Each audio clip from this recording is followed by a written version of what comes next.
Siberia is not a country, but it's a massive region of Russia that feels like an entirely different planet. It's where nature laughs at your thermostat, and history is colder than the ice. So, let's explore Siberia, the land of vastness, volcanoes, vodka, and well, a lot of snow. Okay, first off, Siberia isn't a country, it's a region. A massive region covering 77% of Russia's land area. That's over 13 million square kilometers, making it bigger than Canada. Siberia stretches from the Ural Mountains in the west to the Pacific Ocean in the east, and from the Arctic Ocean in the north all the way down to Mongolia, China, and Kazakhstan. And yet, get this, less than 40 million people live here. That's one person per square kilometer. More people live in California than this entire frozen expanse. So where is everyone? Well, most of them are chillin', literally, in southern cities like Novosibirsk, the unofficial capital, Omsk, and Krasnoyarsk, where it's slightly less freezing. Fun fact, did you know Siberia is home to the Trans-Siberian Railway, the longest railway in the world? Over 9,000 kilometers long, it's like driving from New York to LA and then back again. It takes 7 days to ride from Moscow to Vladivostok, so pack snacks.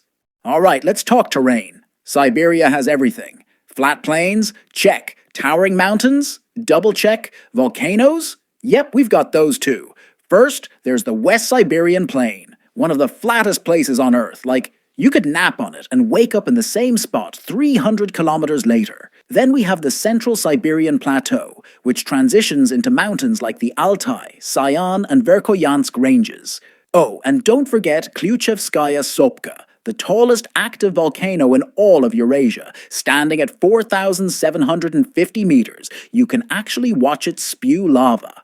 Siberia is also famous for its rivers. The Ob, Yenisei, and Lena are some of the longest rivers in the world, all flowing north into the Arctic Ocean. And speaking of water, Lake Baikal. This UNESCO World Heritage Site isn't just a lake. It's the deepest freshwater lake in the world and holds 20% of Earth's unfrozen fresh water. And yes, you can skate on it in winter. In terms of weather, winter here is like a Game of Thrones season, long, brutal, and never-ending. In some areas, temperatures can drop to minus 45 degrees Celsius. The town of Oymyakon holds the record for the coldest inhabited place on Earth at minus 67.7 degrees Celsius. That's colder than Mars. And yet, Siberia isn't always a frozen wasteland. Summers in the south can hit a balmy 20 to 25 degrees Celsius, transforming the landscape into a blooming paradise.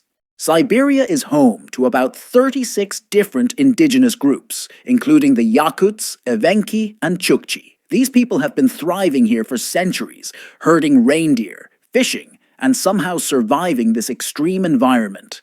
They've got incredible traditions like shamanic rituals, epic storytelling, and festivals where they race reindeer sleds. And can we talk about the food? Siberian cuisine is like a survival kit for your stomach.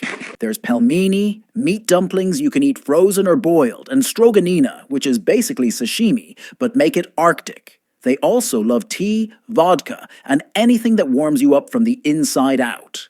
Culturally, Siberia is fascinating. It's a place where ancient traditions meet modern influences. Russian is the dominant language, but many indigenous groups are working hard to preserve their languages and customs in the face of modernization. Back in the day, Siberia was a land of nomads and indigenous tribes.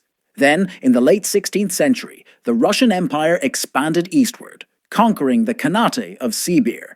And yep, that's where Siberia comes from. Cossacks rolled in, built forts, and established trade routes. But here's the thing, Siberia became infamous as a place of exile. Both Tsarist Russia and the Soviet Union sent political prisoners here. Remember the gulags? Yeah, those were mostly in Siberia. Tens of thousands of people were forced into labor camps under Stalin's regime, enduring harsh conditions and leaving a legacy of suffering. Despite all that, Siberia became a vital part of Russia's economy, especially during the industrial era. Siberia is basically Russia's treasure chest. It holds 80% of Russia's coal, 85% of its natural gas, and a ridiculous amount of oil, gold, and diamonds. Lake Baikal, also a gold mine figuratively speaking for fresh water. The downside? Resource extraction is taking a toll on the environment. Deforestation, mining, and climate change are all wreaking havoc. The permafrost is melting, releasing greenhouse gases and making it harder to build infrastructure. Oh, and wildfires? Those are becoming a bigger problem too. Siberia is like a National Geographic special waiting to happen. It's home to some iconic wildlife like the Siberian tiger, Amur leopard, polar bears, and the adorable Baikal seal, the world's only freshwater seal. Conservation efforts are in full swing, but many species are still endangered due to habitat loss. And let's not forget the taiga, the largest forest in the world. It's full of wolves, lynxes, and bears. Basically, if you ever get lost in Siberia, don't expect to be alone. So, what's Siberia like today? It's a mix of old and new. Cities like Novosibirsk and Irkutsk are modern hubs, while vast rural areas still rely on traditional ways of life. Tourism is growing too. You can hike the Altai Mountains, race across Lake Baikal in the ice marathon, or ride the Trans-Siberian Railway for the adventure of a lifetime. So that's Siberia. I hope you enjoyed this video. Please like and subscribe, and as always, thank you so much for watching.